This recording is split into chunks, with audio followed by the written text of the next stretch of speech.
certain silence next to the earth. If anything, it was worse than the noise. For a while, nothing happened. The great ships hung motionless in the sky over every nation on earth. Motionless they hung, huge, heavy, steady in the sky, a blasphemy against nature. Many people went straight into shock as their minds tried to encompass what they were looking at.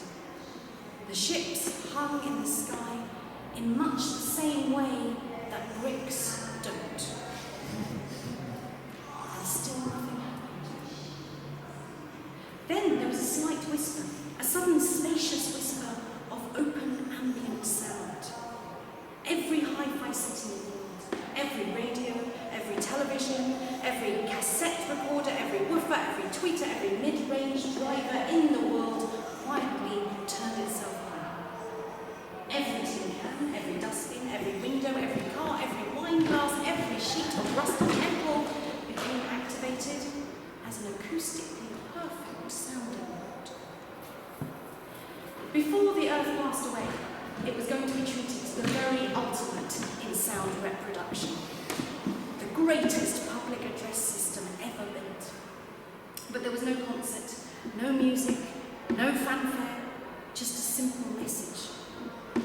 People of Earth, your attention please, a voice said, and it was wonderful. Wonderful, perfect, quadraphonic sound, with distortion levels so low as to make a brave man weep. This is Prostetnik Vogon Jeltz of the Galactic Hyperspace Planning Council, the voice continued. As you will no doubt be aware, the plans for development of the outlying regions of the galaxy require the building of a hyperspatial express route through your star system, and regrettably, your planet is one of those scheduled for destruction. The process will take slightly less than 2 of your Earth minutes. Thank you. The PA died away. Uncomprehending terror settled on the watching people of Earth. The terror moved slowly through the gathered crowds as if they were iron filings on a sheet of board, and a magnet was moving beneath them. Panic sprouted again.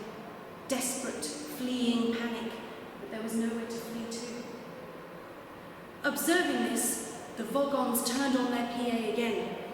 It said, "There's no point in acting all surprised about it. All the planning charts and demolition orders have been on display in your local planning department in Alpha Centauri for 50 of your Earth years, so you've all had plenty of time to lodge any formal complaint. And it's far too late to start making a fuss about it now." The PA fell silent again, and its echo drifted off across the land. The huge ships turned slowly in the sky with easy power. On the underside of each, a hatchway opened, an empty black square. By this time, somebody somewhere must have manned a radio transmitter, located a wavelength, and broadcast a message back to the Vogon ships to plead on behalf of the planet.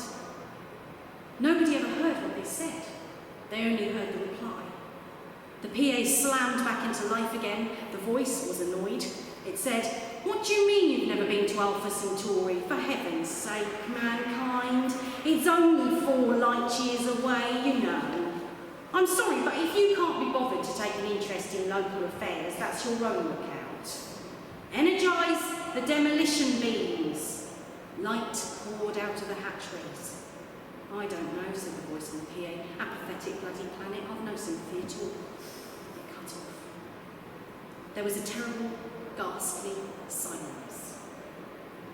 There was a terrible, ghastly noise. There was a terrible, ghastly silence. The Vogon constructor fleet coasted away into the inky